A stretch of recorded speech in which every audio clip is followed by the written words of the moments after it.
Welcome to the podcast. Today, my guest is Michelle Barnes. Oh, hello, Scotty. Thank you for having me.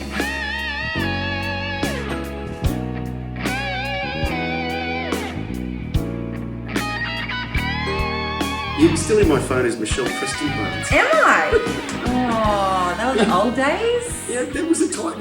Was there a time where you were using Preston Barnes? No. Oh, that's just me. It was the transition. It was the transition between, if I just put Michelle Barnes, people were like, who are Michelle Barnes? Who is Michelle Barnes? So it was like the Preston Barnes so that people got who I was. Transitional Michelle. That was the transitional Michelle. That sounds bad, doesn't it? I am a woman, I promise. You started out life in Yamba. Yes. How lucky is that? What a beautiful part of the world. Absolutely. Most incredible upbringing. I love that place with my whole heart. How did music figure in your early life? You know what? Accidentally. So I always loved music, always singing from a very, very young age. My dad was very into music, had a huge record collection, always playing music in our house. So I was always singing along and learned how to do a harmony because I'm like, that sounds good. Well, that sounds good. So I was always kind of like experimenting with voice and music, but I don't really even think my parents knew that I could sing. So I joined the junior rock band at my school. Ah, yes. The junior. So that was the thing. It was a thing. There was the junior rock band and the senior rock band. And I think I was in grade 9, maybe, and I joined my junior rock band. And I had 2 really amazing mentors who ran the rock band, who were musos that were playing around town, in covers bands and stuff. And they were really awesome. And they were like, yes, come, like, welcome. And I was sort of like, a bit shy. I don't know what I'm kind of doing here, but let's run with it. And there was another girl that was like the lead singer. So I was just kind of like doing these little harmonies in the background, really nervous. And then she ended up getting sick. So they said, you're the only person that knows the song. It's like something out of a movie. Oh, wow. And then step forward into the limelight. Step in I go, like sink or swim. And it was I Don't Want to Love Her by Texas was the song. Oh, wow. Yeah.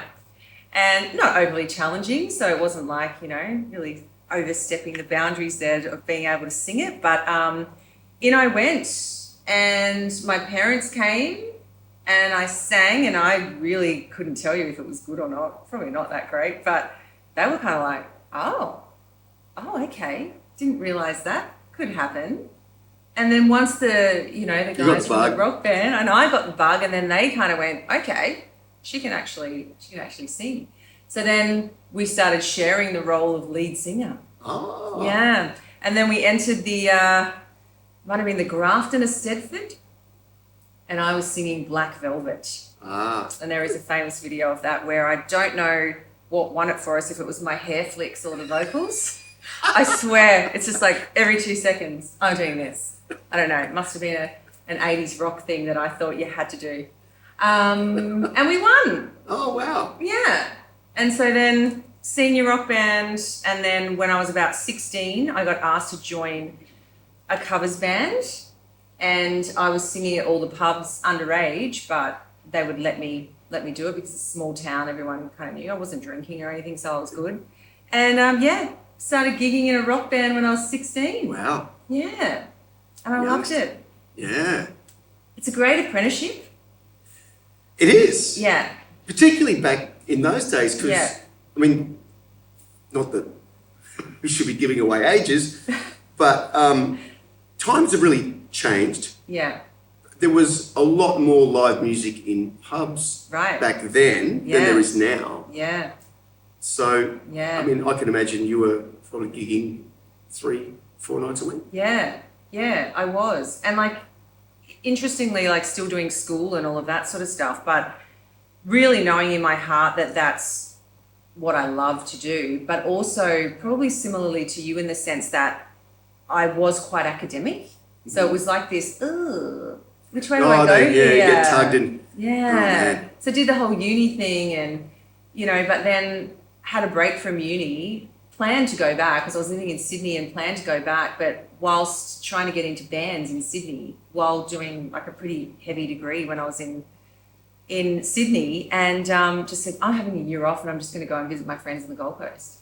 And then here I am, all these years later, never went back. Didn't escape. No. So yeah, I kind of, I let the academic side of things slide and just went full into the whole performing side. Yeah, I mean, you've done a lot of things here. One of the things that I remember that you were doing when we first met, I think you were still working at MovieWorld. Yes. When did MovieWorld start? Because like that, and we're talking, when I say working at MovieWorld, performing in the theme park. Yeah. Doing performances of different characters. Yeah. When did that start for you? Was there other stuff that happened before that for you on the Gold Coast, or is that? No. So when I moved up here to do that gap year, Yeah. that ended up being forever. So I saw, that's back when again, showing the age, that's back when employment vacancies were in the newspaper and you had to buy the newspaper to check what jobs were going. Yeah. So I moved up here I planned on doing it for a year, just to hang out with my friends. And I saw an ad for MovieWorld looking for actors. And so at high school, obviously I did the rock band, but I was also in like the drama sort of side of things as well, and the acting side of things. So that was always something that I also really, really loved. And I saw this, job going for actors at MovieWorld, like not actually knowing that the acting jobs were standing at the front of a ride going, welcome to the Bat Ride, or whatever it was. But I thought, I'd hit the big time and got this audition at MovieWorld and got the job. But yeah, so that progressed from like being a ride attendant to actually doing the characters. So I auditioned for Madonna, was the first one I auditioned for, but I didn't get it because I was still quite shy-ish, nervous-ish. And they said, look, we don't think you're ready for Madonna, but we actually think you would make an amazing Marilyn Monroe. I was like, oh. So then they gave me the job as Marilyn. So then, I started doing Marilyn, and then they ended up putting me in Madonna, and I did Tina Turner, and I did all these different characters, but also, hosting shows and doing a lot of acting stuff as well. It's a great training ground. There's a lot of great people have come out through that whole process. Yeah, totally. And I think, like I said to you with the apprenticeship side of things, like I really felt blessed in that I felt like singing in these rock bands through crappy PAs. If you can kind of battle your way through singing through a bad PA, blowing your voice out every night, if you can kind of get through that and then going to somewhere like MovieWorld where you're performing maybe like some days like 6 shows a day, and it's live performing 6 shows a day. It's a lot of where work. else are you going to get that kind of like, obviously it was my day job. It's not like going and waiting on tables where I'm not still fine tuning that art. So you're basically honing your craft. Yeah. And working it pretty hard. Yeah. So I kind of feel like, and that whole acting side of things and doing characters, I kind of felt like that was a real asset as well, because as we know, like getting out on stage and performing on a big stage, like obviously when we went on to do the corporate band and things like that, it's an act. And you've got to act like this front person who's got all of this charisma and, like you kind of have to somewhat take on a character. And there's all that thing too where it's like everybody has all sorts of things going on in their life, but you've got to stand on that stage and go, I'm having a party. Right. The world is wonderful. Right. Things could be falling apart behind the scenes, but you've got to stand on that stage and totally bring the party to the people. Totally. That's it. 100%. Yeah. I mean, you would have made a lot of friends out of doing MovieWorld. Yes. And connections that led on to doing other things after MovieWorld too. Totally. Yeah. So, I mean, you did a thing with Sophie Monk. Yes. So, I was done with MovieWorld. It had taken me as far as I could, and it started to get a little stale. Singing the same shows and doing the same thing after so many years it was very tiresome. So I actually trained Sophie Monk to be Marilyn, to take over my job. Well, Yeah. when I say trained, not just me, there was like a whole heap of people that were part of that. But so she took over my job. Wow. Yeah, she's awesome. She's the best. I love Soph. She's amazing. So you've left MovieWorld. What do you do with yourself after coming out of MovieWorld? Right. So I left MovieWorld for a couple of different reasons, and obviously I've talked about that one, which was the whole situation with just it getting stale. But I'd started to kind of dabble in external production overseas, where I kind of got asked to do a couple of shows as Marilyn overseas, and then met connections over there with production companies who were kind of like, oh, look, we think you're great. Do you think you could put together a few more characters or, this kind of show or whatever? And that's kind of where it started. So that started to build, and I had to ask for time off MovieWorld. And they started to sort of go, you know what, you're taking way too much time off. So it was kind of that, do I stick with comfortability and stability and know that regular income's there, where all my friends are, or do I step out of my comfort zone and go, well, you know what, I see that as my future, and should I pursue that? And so that's what I made the decision to pursue that and go ahead and do that. But I was also in a girl band, writing and recording music. With Tiff? Yes. And Tiff's Tara. sister? Yeah. Tara, yeah. So we were then, writing and recording, and we travelled to the States, and again, we had to ask for time off from MovieWorld. Because were Tiff and Tara both working at MovieWorld as well? Yeah. Yeah. Yeah, we were all there, and that's obviously, that relationship began from our friendship from MovieWorld. Yeah. Wow. Yeah. So that was a fun time. So we went to the States and did like a little mini tour, which was crazy. It was crazy because, anyone that's been to the States doing music stuff or anything in that performing realm, the way I talk about it is what happens in 10 years in Australia can happen in a week in America. Wow. Like just the momentum of you meet someone who introduces you to someone who introduces you to someone, and it's just wild. So we went from being at a barbecue when we first arrived to being in Vin Diesel's SUV, driving around, about to meet Britney Spears and Justin Timberlake's manager. Like, it's wild. It happened in like 3 days. To me, like, dancing on the dance floor with Leonardo DiCaprio in a nightclub. Just like, what? Yeah, Wow. wild. Yeah. Wild. Well, yeah, 3 girls from Australia. Yeah, they kind of loved us, I've got to say. They kind of, say something. Yeah. And we're pretty ochre. We're all pretty ochre Australian too, so they were kind of really loving that. Yeah, there was a real flavour of the month moment over there, wasn't there? Yeah, Aussies were huge at that particular time. Yeah. It's still doing pretty well. Yeah. I don't think we'll ever be... Punching well above our weight on the entertainment stage. Well, I do have a funny story.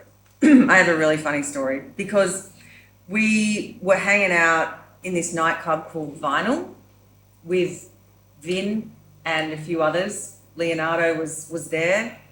And Vin said, girls, I've got someone I want you to meet.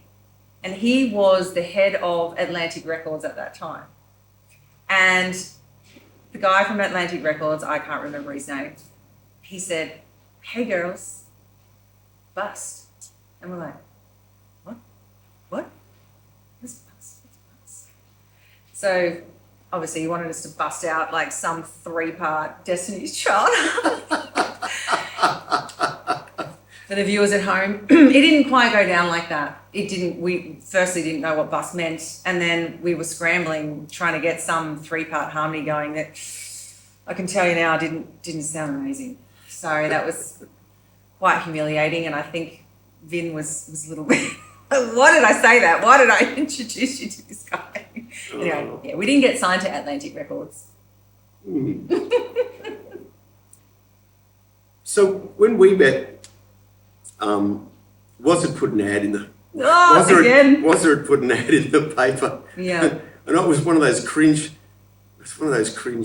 ads because we were replacing Brookie. Yes. Brookie Supple. Yes. And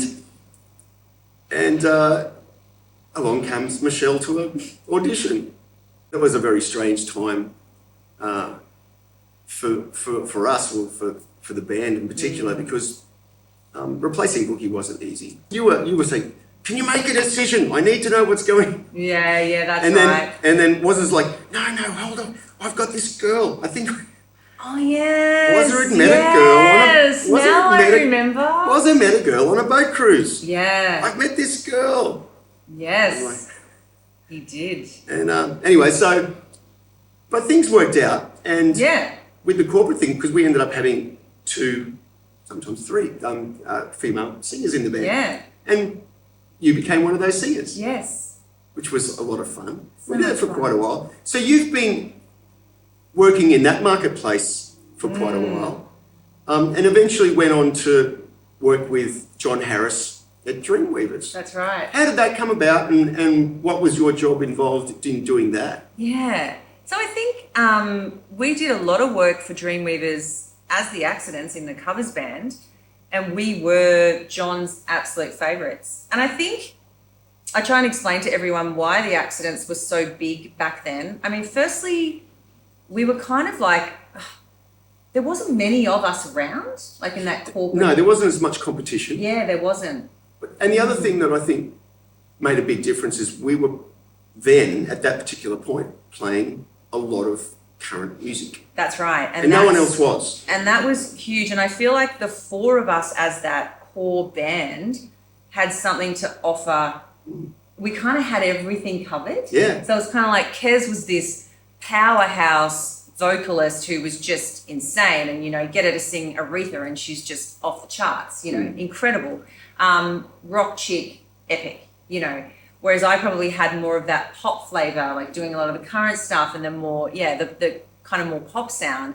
And then obviously yourself doing like insane guitar and vocals, and could cover everything really vocally. And then you had like down the back, rapping, singing, drumming. It was just like, what can't we do at that point? Yeah, it was a great combination of people. It was a really great collection of people. And then obviously when we would do the bigger band lineups, we'd add in the brass, and I just think we all were good mates. And I feel like that's where it also, like, having rapport on stage, like I see now, look, and there's absolutely no disrespect, but with the agency type bands where it's all individual players who just rock up on the night, and some of them never played with each other before or whatever, you miss that rapport of, we all knew almost like what each other were going to do next. And it was just that, it was a well-oiled machine. It was, and it was almost like an intuitive thing where we all just knew, and like, it was just, we all had each other's backs, and it was just,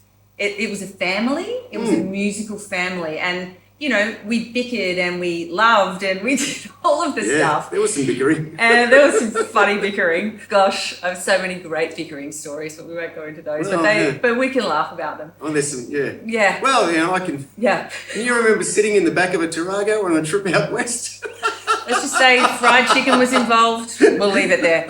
But look, honestly, but in reflection, we did.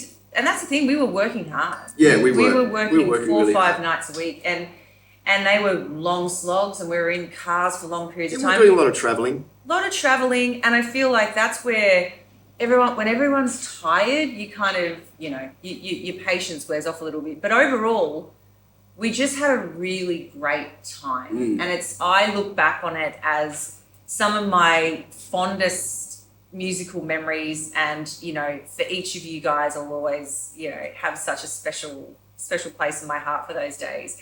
But I feel like that's what it was. We just had everything covered and were so successful. So John from Dreamweavers would just only book us because he's just like, there's no one like you guys, you're just the best. And the more I was on the jobs and chatting to John and talking about kind of like what I'd been doing, he's like, look, I really need someone to come and help me in the office. And I feel like you've got the skill set to kind of help in the areas that I need. So then that became a day job. And then I really moved into the production side of things. And thanks to John, he really mentored me in the more, AV production knowledge that I had a small amount of from working in a band, but not the broader scope of AV itself. Yeah. So it was awesome. Because you've put on some quite big shows. Yeah. You've got a team of dancers and singers, and it's quite a large team. It is. Of people that you work with now. It is. Because you've moved on to form your own company, which is Killer Creative. Yeah. And you still do stuff with, I imagine, with John. Yeah. But also a lot of other stuff outside of that as well. Yeah. A lot of different production companies now. And yeah, I mean, that's where I really got to hone in on my creative love. And, I really love that whole putting together a show and a story and that whole thing. That's what I love. Yeah. When you're putting a show together and you're looking for people to perform, what are you looking for in the person that you're going to hire? That's a really, really valuable point, because I feel like people think it's just about talent, and it absolutely isn't, because some of the most incredibly talented people that I've worked with have been the most challenging and have let me down the most. So I feel like performers definitely need to understand that whilst your talent is a huge asset, there is also that professional side of things where, reliability, and you would know yourself with running a band. I feel like people are very flippant in not remembering loyalty and, where, like, say if you're working in a band and you've got someone who is providing you with 4 nights a week work, and then someone over here goes, hey, I've got this gig for you that's double that money of what you'd earn on that gig. They kind of jump at this, forgetting that this is really who's looked after them, mentored them, loyal to them.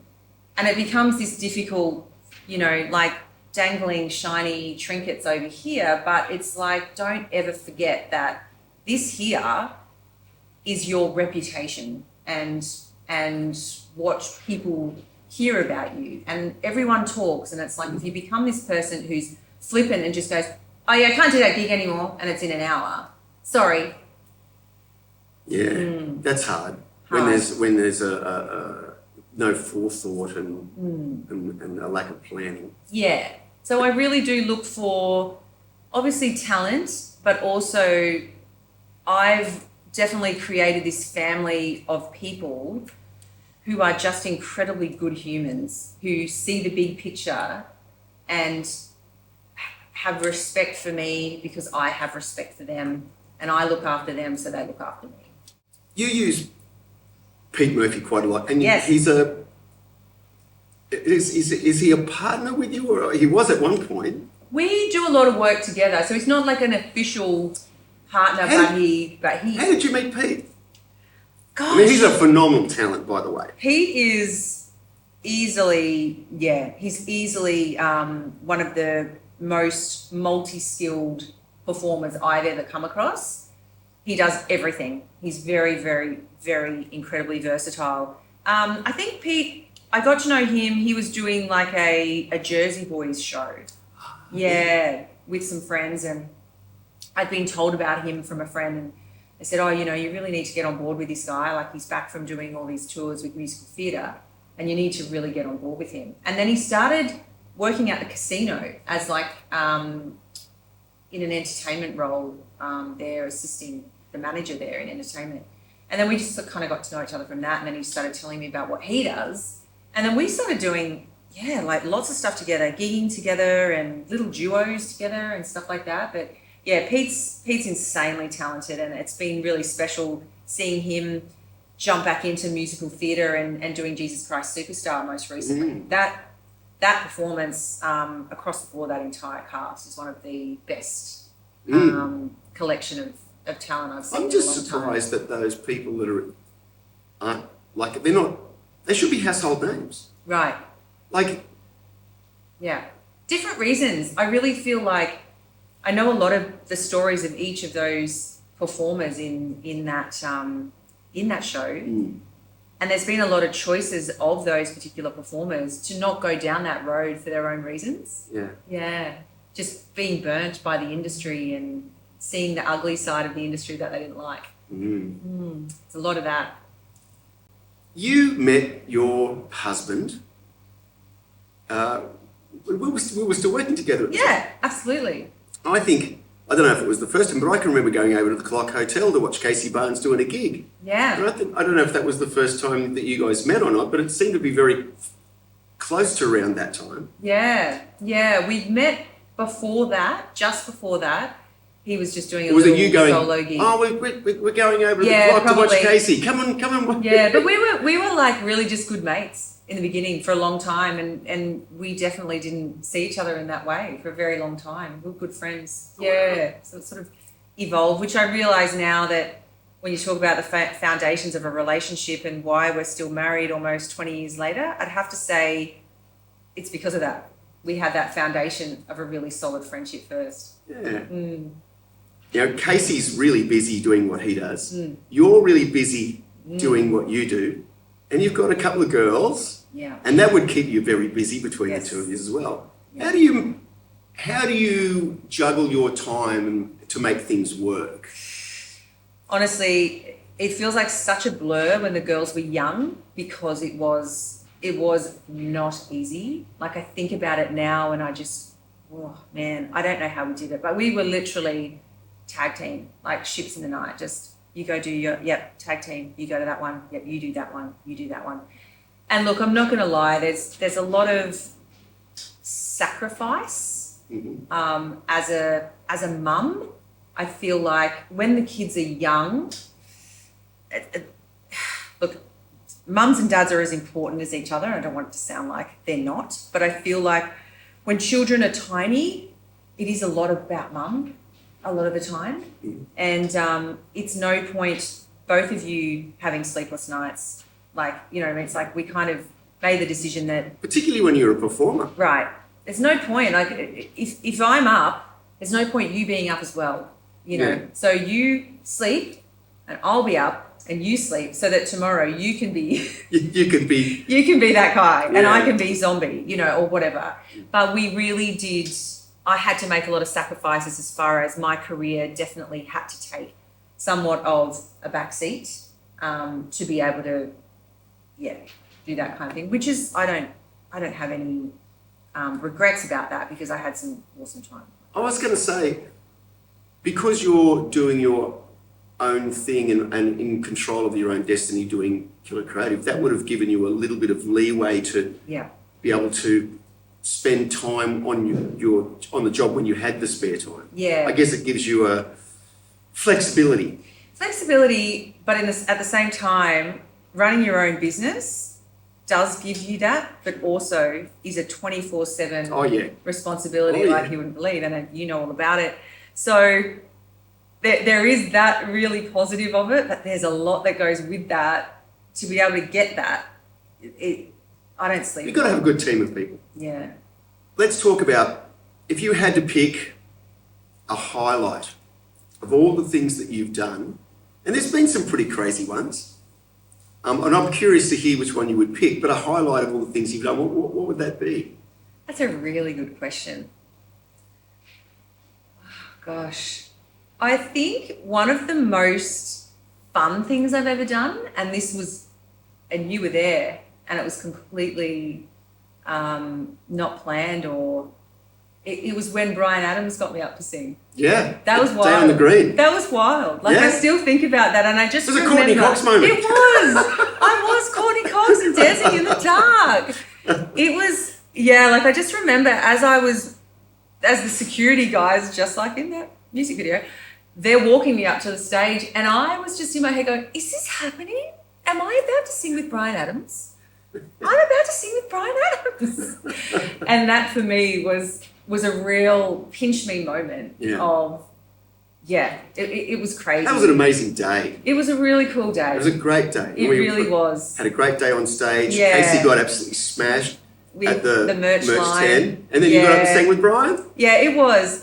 That goes down definitely in history as one of the coolest things. But I'd have to say, like, more recently, when we did a show with Casey, because I mean, I don't really perform anymore myself, but every now and then I'll get up and do some BBs for Casey and whatever, so that his guitarist can focus on playing all the lead breaks and not have to worry about doing BBs. But it was when our daughter got up and sang. Yeah. And that was really cool. that was another pinch me moment of like, wow, like this is amazing. That when you have kids and you in no way, we always made the decision that we were never going to push our kids into music. It's like your mum going to see you Right.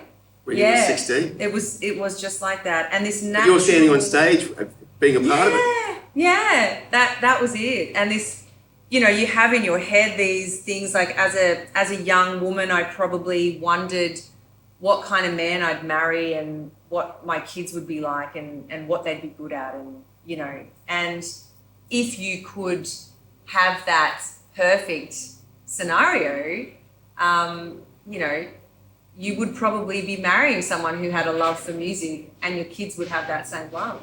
Yeah. And so when that was happening, I was just like, this probably was everything I dreamt of.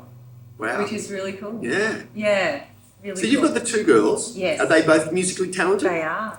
They really are. So Charlie's obviously 17 and she's really grown into herself and found the confidence to perform in that kind of, like, it's all been her. She's wanted to do that herself, and she decided she wanted to get up and sing at the Gympie Muster in front of thousands of people. That was her thing, but she's very nervous, but she did it. Emmy, our youngest, so they both do the music excellence program at Palm Beach Currumbin High School, which is just beautiful at nurturing music in these young kids. And so Emmy has just started in grade 7, and she's now getting guitar lessons and she's getting really good. So that's kind of wild as well. Like, and they sing together, like they harmonize together. Wow.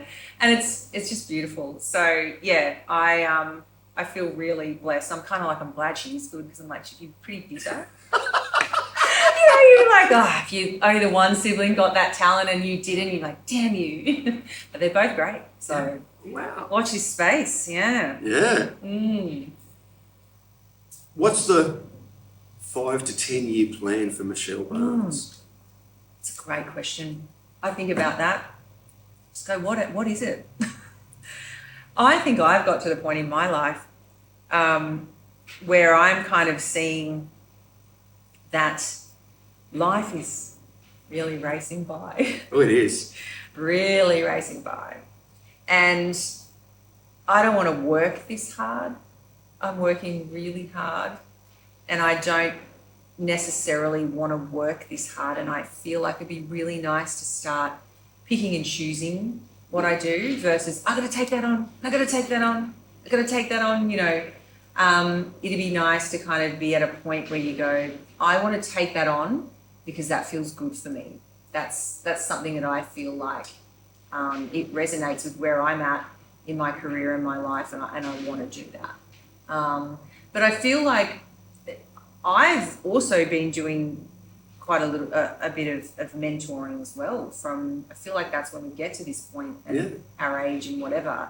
You've acquired all these skills and knowledge, and it's time to pass it on. Yeah, and I feel like there's been some pivotal moments with a lot of performers that have been in really key points in their lives where they've kind of come to me and said, what would you do if you were me? And it's nice to be able to sit with them, say, well, look, based on my experience, this is what I learnt. And then be able to go, oh, gosh, thank you so much. That's really helped. Along the way, a lot of things go wrong, go pear-shaped for whatever reason. But is there any one particular moment that you can look to and go, I wish I'd made a different decision, or I wish that moment hadn't happened? I think if I was to look at... and what did you learn from that too? Yeah, absolutely. And I'm very much that person where I always try and look at a situation, and I've never been one to be a victim. I always go, okay, well, I played a part in that and I had a responsibility in that situation, and where did I, where could I have improved in that area? I would think me thinking I had all the time in the world to, I didn't push myself hard enough.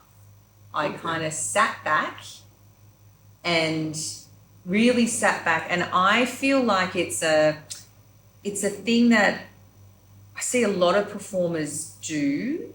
You know, when we talked off camera, we talked off camera about, you know, in the world of music and the different types of people that make up our scene and our industry. There's the ones that, like Casey, have this incredible amount of drive that just back themselves to the point where, you know, they may not be the best at what they do, but they back themselves and they know what they want to get out of it for themselves. And I feel like I was always happy to let others shine and take a step back to see others shine, which I still love doing, because it's the sort of person that I am. I actually love seeing people succeed. I don't have that bone in my body that kind of goes, oh, wish that was jealous of you. You know, it's like when we were in the band, if Kerry got out there and sang a song and the whole crowd was just loving it, that made me happy, because I see that as a collective. Like, it's a collective moment. It's not just about Kerry versus me as a singer. It's about we are doing something together. And I love, because I would be watching her thinking the same thing, just going, wow, that's amazing. So I guess you were, from trying to draw from what you were saying, you would wish you'd pushed yourself harder as a performer to achieve more success as a performer. So yes, I feel like I had opportunities placed in front of me, and I chose the safe option, which was, ooh, I'm scared. Okay. Like, almost like I'm scared to shine. I can relate to like, that. Not that I consciously thought that, not that I'd be taking that road because I'm like consciously going, I don't want to be successful.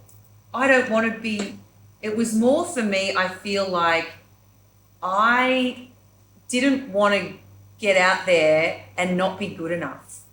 Almost like a lacking of self-belief. Self-confidence. Yeah, like not believing that I was worthy of that. Yeah. Yeah, I can relate to that. Yeah, because I knew I wasn't the best singer, but I now realise in retrospect, it's not about being the best. It wasn't about being the best singer. It's about being the best version of you. Yeah. And it's more, what I realise now is when I'm looking for something in a singer, when I need to put on a show or something like that, I find myself at times going, gosh, I need a me. When did I ever think I'd say that? You know what I mean? But it's like someone who can sing rock and jazz and pop, and, you know, it's like, who's got versatility, who can also get out there and command a stage, but also do this and not be a pain in the ass and not, you know what I mean? It's kind of like, oh, so let me get this straight. What I'm looking for was me back then. And yet I didn't for 1 minute see that I had that to offer.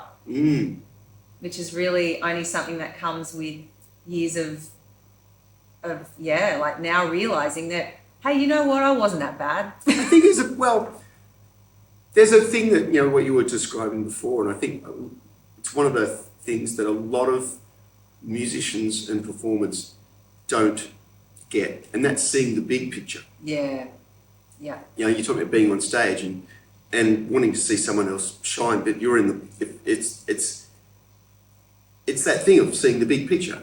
It's not about, you know, and it's an odd situation, because there are some people who that singular focus on themselves makes them such an amazing performer. Yeah. But they don't see the big picture. Yeah.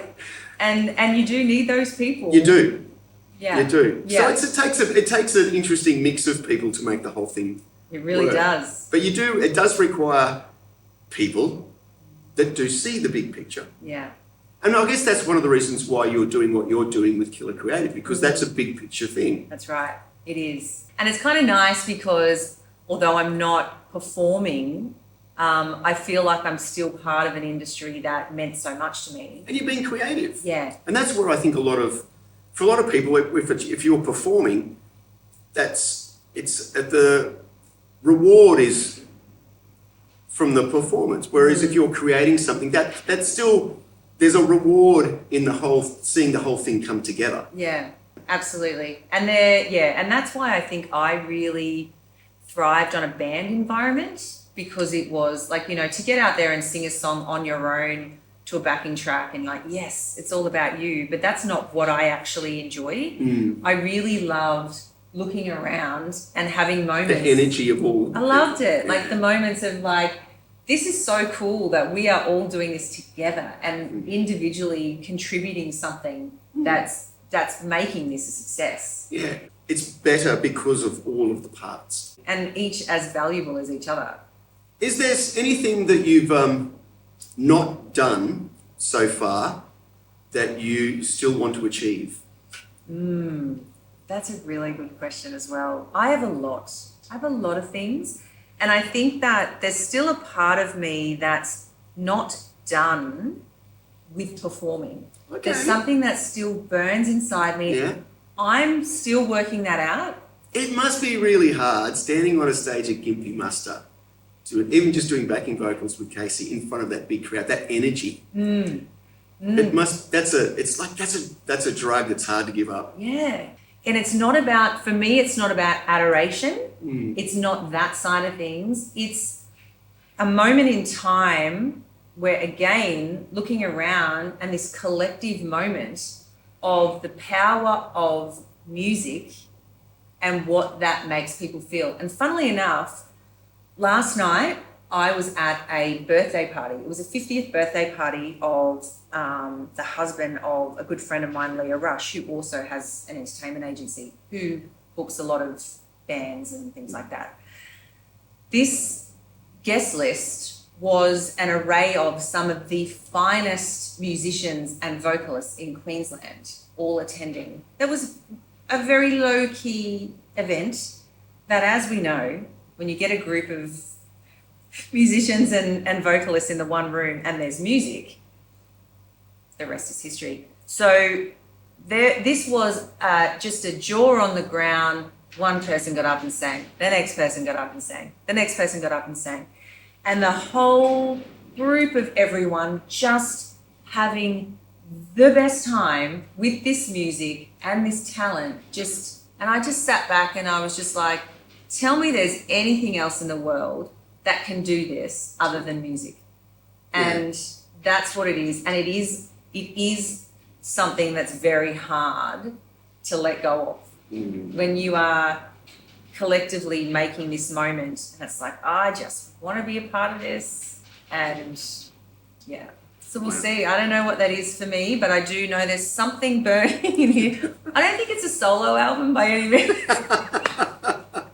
Definitely not. But it might be, I don't know, maybe I'll put on a show. Maybe I'll write a musical. Maybe I'll do something. I'm not sure what that will be.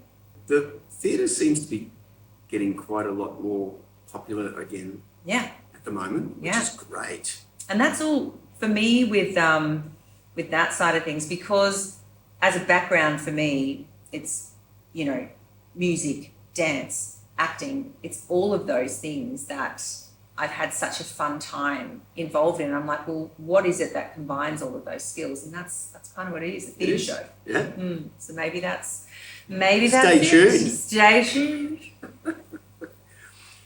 Is there anything that we have not covered that we should talk about? It's a really good question. Any moments that have happened along the way that you can think that we haven't covered yet? I think something that I would love to talk about is women in music. Women in music, and I know that there's a lot of shift in an area that, there's been a lot of conversation around treatment of women in the music industry and all of that kind of stuff. I feel like something that I found difficult was being a woman in the music industry, as far as so many different things. It's almost like, or being a female performer as such, and almost being like the difference between the way men and women are perceived in the industry. And that's not like, I'm quite old school, so I'm from a respect point of view? Yeah, I feel like I'm definitely not known as being a feminist, like in any way. You know, I love men. I have so many men in my life, and I'm, you know, probably tend to be sometimes one of the boys. So, you know, I do love that, and that's probably why I managed to stay in the industry. But I do feel like old school, performing in bands, being in the music industry, there was almost like, if you're a woman standing on a stage, you're almost open slather. It's very interesting to an audience. Do you ever have any bad experiences in that way? A lot. Yeah. Yeah. Being groped and. Yeah. A lot of that. I mean, I have a very famous one that you might not remember, but I won't talk about that one on camera.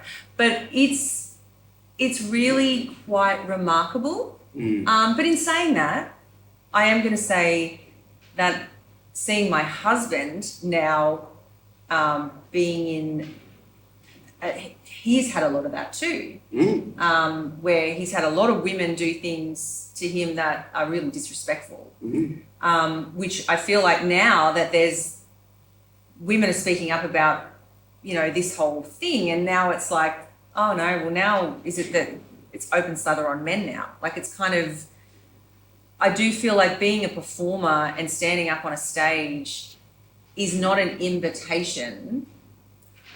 Do you think that a lot of those circumstances came about with an excess of alcohol? Probably. I would say that. Because I can see that. I mean, just having done a gig this weekend and having a group of young, very drunk girls. And I don't think it matters whether it's men or women. I don't. The lack of inhibition with alcohol and being in a group, there's that pack mentality. You're right. Absolutely. Pack mentality. And it's almost like, it's like they're egging their friends on to do stupid things that they wouldn't consider doing in if they're either on their own or without alcohol involved. Yeah. And I feel like I was just lucky in that I didn't get faced with a lot of women I know have, where they were put in situations where also to gain opportunities or further their career, they felt like they were open slather, you know, of, well, you know, I can do this to you because I know you want that gig, or, you know, that kind of someone thing. in a position of power using that to their advantage. Yeah. In ways that they possibly shouldn't. And also just, you know, that whole, if you're on a stage, it doesn't mean it's an invitation to go and broke people and tell them things that they, How do you see the role of alcohol and drugs in the music industry? And how do you teach your children about the pitfalls of that? Yeah. Because it's one of those things and it's not that it's specifically worse than it is in normal society, because they're everywhere. It's not just, but the music industry tends to have that tag. It's like, it's okay, he's a muser. Right. That's right. Yeah. And I feel like coping mechanisms, like for a lot of musicians, I mean, the creative industry, so many creatives are neurodivergent. They struggle with depression. They struggle with anxiety, whatever. It's almost goes hand in hand with being a creative sometimes, I think. And you're dealing with a group of people who probably already are struggling with some mental health stuff, then faced with working a lot of late nights, not getting a lot of sleep, and then coping with drunk people, get drunk to cope with the drunks. I don't know. Like, I kind of feel like it, especially back in the day where we were kind of doing a lot of stuff, I feel like that kind of just went hand in hand. Alcohol and gigs kind of went hand in hand. when we were gigging, it was like, I remember there was always a drink rider. Yeah. You drank for free, and it was encouraged. Because the venue kind of knew they get a better performance out of a band Well, that had a few drinks. It's encourages people in the audience to drink, and therefore everyone, it's about making money, and it's about creating a good time and everybody having fun, and alcohol is the social lubricant, shall we say? Yes, absolutely. Absolutely. I think the best way to help, mentor your kids around that area is, I think we've just been really beneficial in that neither Casey or I are big drinkers. So it's kind of, they see, and the way I've framed it to my girls is I've said, if ever I've been placed in a really bad situation, alcohol has been a big part of that. So if I've been placed in a situation that's been really compromising, it's because the other person involved has been super drunk. And if I also was, that would have been disastrous. Yeah. So the only thing I can control is my own ability to be in control of myself. I can't control anybody else, but I can at least have the wits about me to be able to, somewhat combat those compromising situations. Yeah. Yeah. Yeah. So do you see a time where both the girls are outperforming with each other? Yeah, it'd be interesting to see whether they will with each other. Are you going to be a stage mum? Oh, no. I don't think I could ever be that stage mum. I would definitely be a very supportive mum. I can see myself, no doubt, probably having to sit in a few pubs, like, till whatever hour, making sure my daughter can, get home safely or something. I'm probably going to be that mum. I'm not sure, but I feel comfortable in knowing that I've given my girls the tools to be strong, empowered women who will kick some serious butt if something's not going right for them. Oh, cool. They're not going to be lay down and take crap from anyone. I don't think. I've definitely, I feel like, paved the way for some pretty kick-ass strong women. Would you encourage them to do like the TV show, like a Voice or a... No, I feel like there has been opportunity already for Charlie. There's been a few, inquiries around that. If she was to do it, it'd be when she was old enough to really make that decision for herself. But for now, I feel like the shows are very... They're very manufactured. Correct. They're not real. I mean, they're not.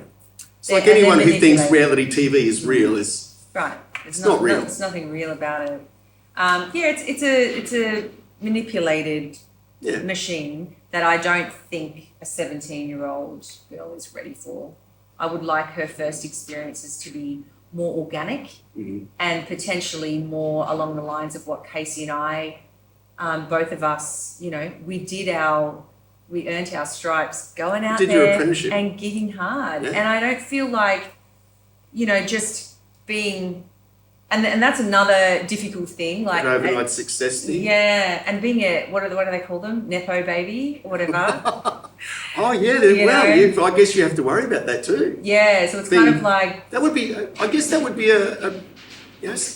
having a dad like. I mean, not only have a dad, having your both mum and dad with a certain level of success is that could be quite an intimidating thing. Yeah, so I feel like most definitely I want them to go out and earn their stripes. So that they then can be a well-rounded person who can then turn around and say, well, no, I didn't get to where I got because my dad happened to have a bit of success. So I got where I got because I did the work. I did the work. Yeah. And we both did the work, and we want our girls to do the work because we feel like the work is when it's you part of the get, journey that's too. it. And it's one of the, I mean, it's sort of funny what you were talking about before.